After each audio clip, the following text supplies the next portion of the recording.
Итак, сейчас я покажу в этом видео, как приготовить можно масло самодельное. Вообще обалденнейшее, справляется со своей задачей. Смотрите, вот в редукторе перфоратора. То есть оно стекает, и оно не жидкое, там, как, блин, я не знаю, как не хочу говорить, кто и что, потому что еще, оказывается, мой канал беременные школьницы смотрят. Так вот, как видите, литол, солидол, он остается на стенках, все вот просто вот остается на стенках, и все. И не стекает никуда, и в итоге может, ну, вся ходовая часть уничтожится от того, что она не смазывается. А именно это, я сейчас вам покажу, как я приготовлю, пропорции. Именно вот это приготовленное, она стекает четенько, смазывает все и не остается нигде на стенках. И хочу подметить, что в болгарках, в дрелях, абсолютно везде это такая ерунда, что там литолом или солидолом смазано, но раз-раз разляпало его по стенкам и на сухую. Видите, там якорь внутри смазывается.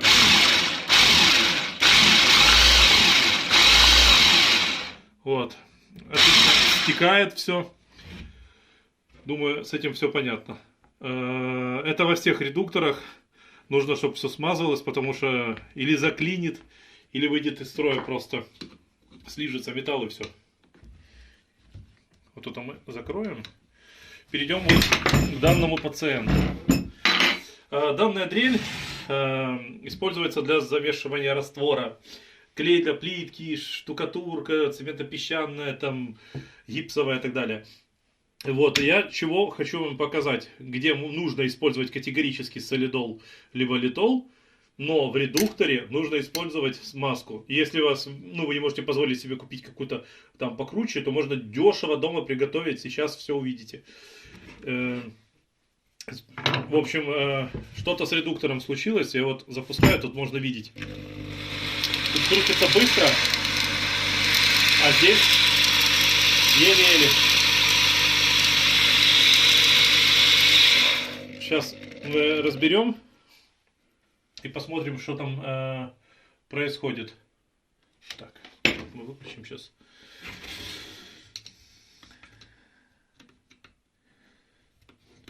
Я сейчас вам покажу. То есть на болгарках тоже вот купил новые болгарки и разбирал, показывал вот прям с витрины. Там все под гарантией, но там смазки внутри нет. То есть есть там чуть-чуть литола, но литол это в редукторе это смерть для оборудования. Вот.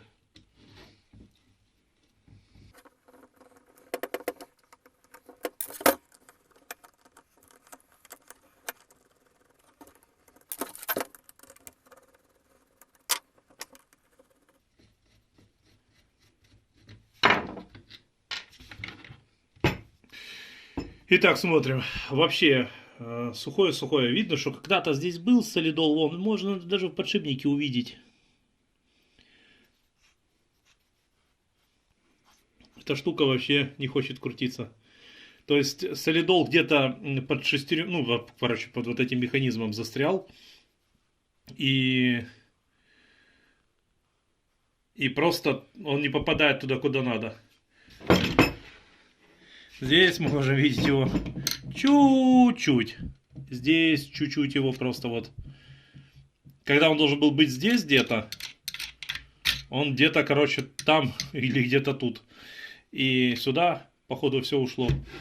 В общем, как мы видим, он просто сухой, как не знаю, кто поддон этот. Не хочу говорить, как что и кто. Вот. Мы видим, что тут просто пустота. Итак, перехожу к следующему. Тут везде, кстати, плоская отвертка надо, потому что это дрель тех времен еще. Но, как бы там ни было, она достаточно мощная. Со своей работой неплохо справлялась. Но я думаю, что может быть тут даже дело не с редуктором, хотя может и с редуктором. Я уже просто тут вижу, что просто слизано до блеска. Вот, металл аж просто блестит.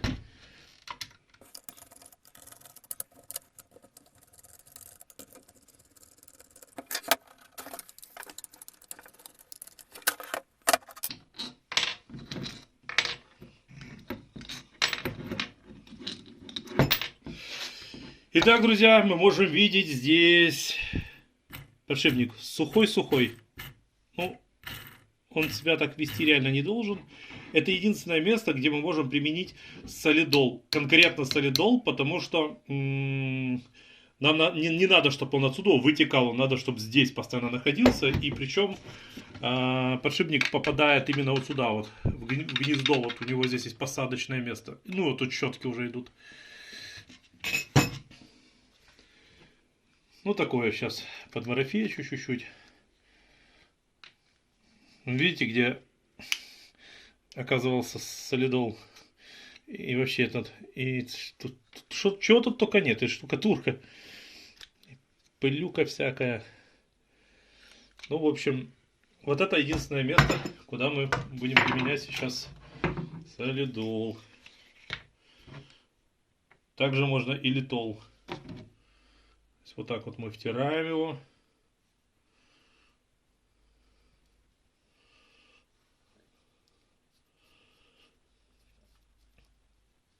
Это и в болгарках по такому же принципу все работает. Сильно здесь им гадить не надо. Но все же можно немножко в посадочное гнездо, буквально чуть-чуть.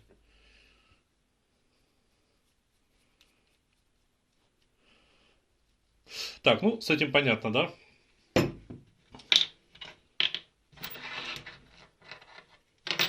Сейчас переходим к тому, что мы будем приготавливать масло. Приблизительно мешается все 1 к 1. Мы берем вот так вот солидола. Хорошенечко его сюда вот так пустили. Да?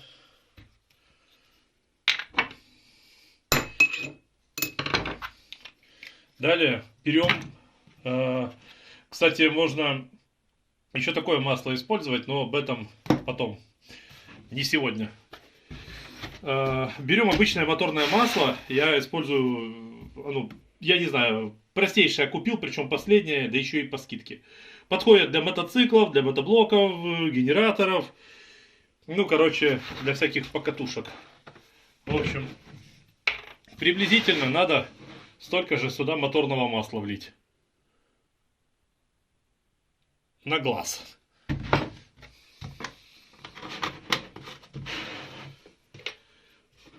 И так, поехали. И перемешиваем это все до однородной массы.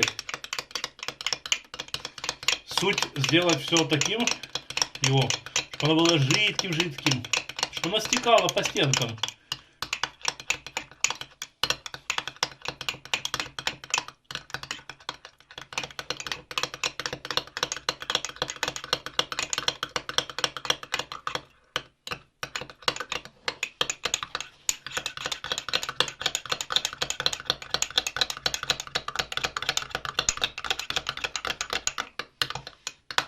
Видите, что он уже становится таким вот однородным. Но надо тщательно это все перемешать.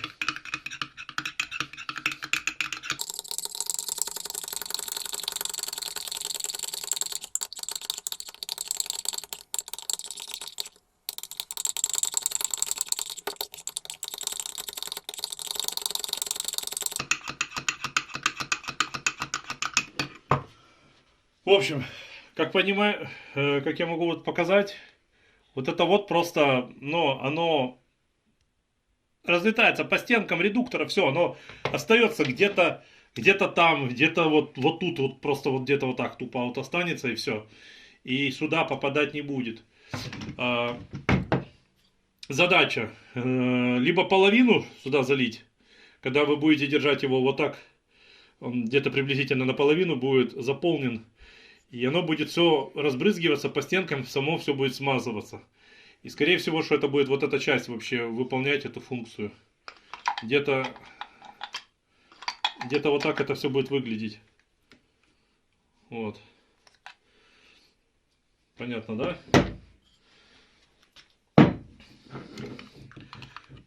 В общем, вот так оно должно получиться, как видите. Стоять оно уже на стенках не будет. Оно будет все потихонечку стекать.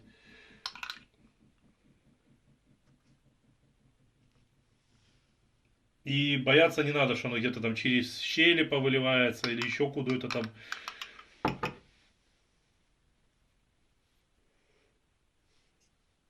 Так вот подварафетил чуть-чуть, как видите, ну, там плюс-минус. Обязательно вот так вот наглядно соберите ее, чтобы не получилось, вы будете, когда часть редуктора вставлять с двигателем в эту штуку, чтобы у вас не получилось как-то вот так, и потом вы будете вот так устанавливать. Вот, поэтому здесь принципиальная роль. Вот, мы вот так его теперь впихивать будем. Вот сюда. Дальше вот тут нам щетки не дают пройти. Но мы можем их вот так вот. Оп, одну сначала аккуратненько.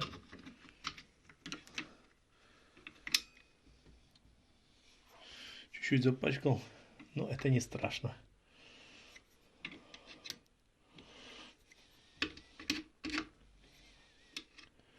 Так, ну, в общем, одну щеточку мы вот так, оп, прижали.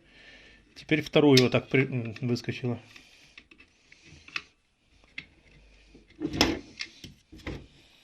Да, такое бывает. О, прошло. Проверили, чтобы они нормально амортизировали. Все. Так, раз. Вторую, два. Все, щетки стали. Далее аккуратно, медленными движениями, не спеша, без адских усилий. Прижимаем потихонечку. Тут может быть криво пошло. Надо посмотреть. О! Чуть-чуть. Вот так, все. Стало. Сейчас я прикручу вот эту часть и залью масло и покажу, как я закреплю.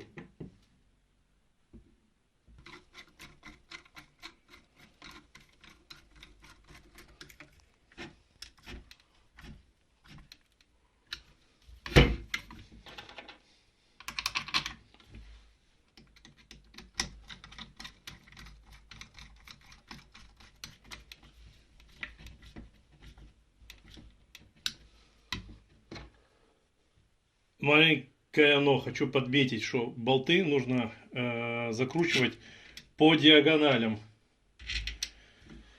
Вот так. Потом фиксируем два вот так.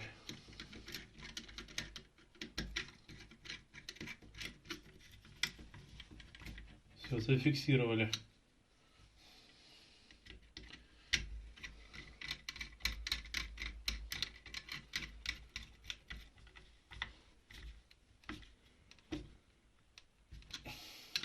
Все, теперь дотягиваем.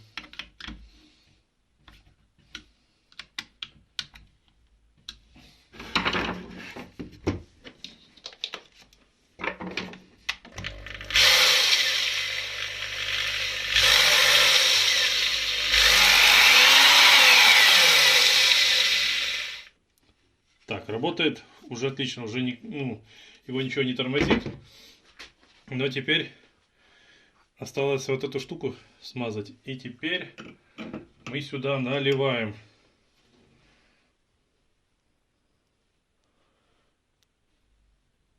Надо утопить половину.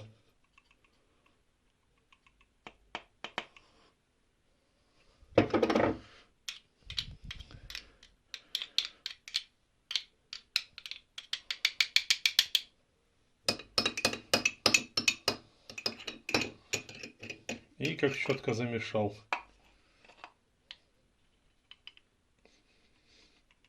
Однако не надо сильно там заливать. Если вы очень много зальете, вот что случится. Вы сделаете здесь лишнее давление, мотор будет работать в нагрузку.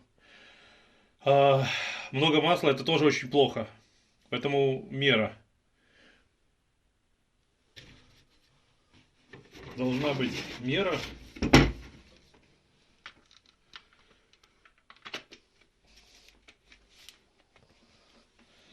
Вот я сейчас буду прикручивать его вот так. Зафиксирую, чтобы через щелочки нигде не вытекло. также по диагонали.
И проверяем. Посмотрите, как легко пошла.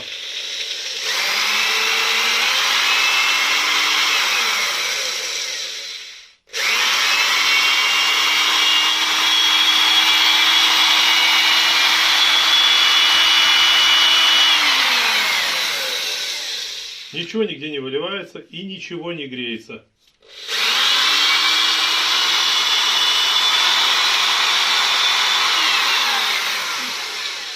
Вся часть механизма находится вот где-то вот здесь.